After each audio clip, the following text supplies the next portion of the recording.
નમસ્કાર. ગુજરાત ઉર્જા વિકાસ નિગમ લિમિટેડના એન્જિનિયરો માટે મહત્વપૂર્ણ ત્રિવાર્ષિક અધિવેશનનું આયોજન જૂનાગઢમાં થશે. 27 ડિસેમ્બરે સરદાર પટેલ શૈક્ષણિક સંકુલના મેદાનમાં રાજ્યભરના 5000થી વધુ એન્જિનિયરો અને તેમના પરિવાર સભ્યો હાજર રહેશે. આ કાર્યક્રમમાં મુખ્યમંત્રી શ્રી ભૂપેન્દ્ર પટેલ, ઉર્જા મંત્રી શ્રી ઋષિકેશ પટેલ, ઉર્જા રાજ્ય મંત્રી શ્રી મુકેશ પટેલ તેમજ ઉર્જા વિભાગના ઉચ્ચ અધિકારીઓ અને તમામ વીજ કંપનીના મેનેજિંગ ડિરેક્ટરો ઉપસ્થિત રહેશે. અધિવેશનમાં આગામી 3 વર્ષ માટે સંગઠનના નવા હોદ્દેદારોની વરણી અને બંધારણ અંગે ચર્ચા થશે.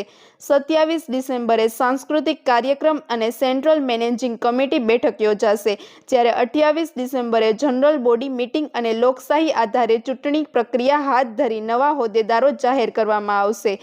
GEBA secretary general H.G. વઘાસિયાના જણાવ્યા મુજબ આ અધિવેશન હાઈટેક ટેકનોલોજી દ્વારા આયોજિત છે અને સમગ્ર આયોજનોને સફળ બનાવવા GETCO અને PGVCLના કર્મચારીઓ જહેમત કરી રહ્યા છે. વધુ સમાચાર માટે જોડાયેલા રહો. RP Gujarat news, Rajkot. GEB engineer association Gujarat રાજ્યની 7 કંપનીઓ, વીજ કંપનીઓ છે, જેમાં 7000 જેટલા જુનિયર 7000 જેટલા ચીફ એન્જિનિયરથી માંડી જુનિયર એન્જિનિયર સુધીના મેમ્બરો આ અધિવેશનમાં સભ્યપદ ધરાવે છે.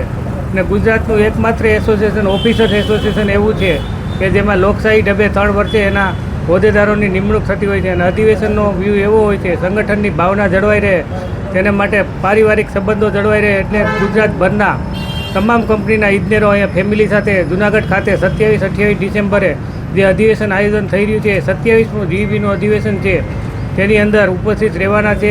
આ અધિવેશનની અંદર માનનીય મુખ્યમંત્રીશ્રી પણ આવવાના છે, તેમજ ઉર્જા મંત્રી ઋષિકેશભાઈ પટેલ તેમજ કૌશિકભાઈ વેકરિયા તેમજ અન્ય વીજ વિભાગના ઉચ્ચ અધિકારીઓ પણ ઉપસ્થિત રહેવાના છે.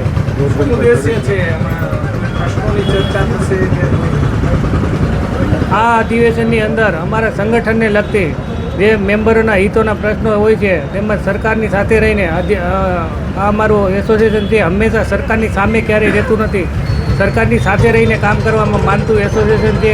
તેમજ એસોસિએશન દ્વારા વિવિધ સામાજિક પ્રવૃત્તિઓ પણ કરવામાં આવે છે, જેમ કે અહીંયા સદભાવના ટ્રસ્ટ છે, એમાં અમારા એસોસિએશન વતી 51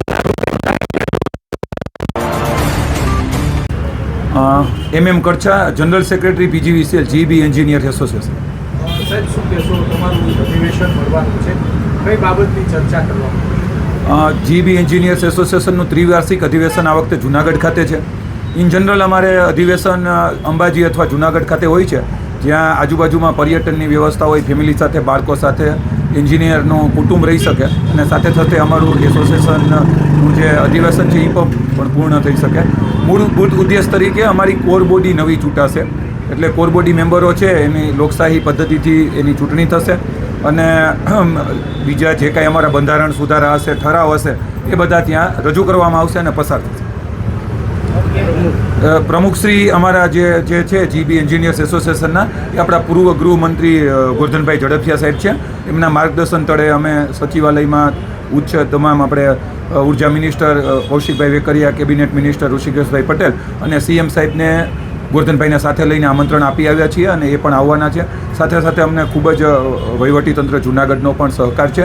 તમામ કંપનીના MDs પણ આની અંદર હાજર રહેવાના છે અને 27-28 ડિસેમ્બરે ખૂબ જ ઉત્સાહ, ઉમંગ અને આ સાથે અમે અધિવેશન તરફ જઈ રહ્યા છીએ અને ખૂબ જ સારી રીતે સંપન્ન કરશું.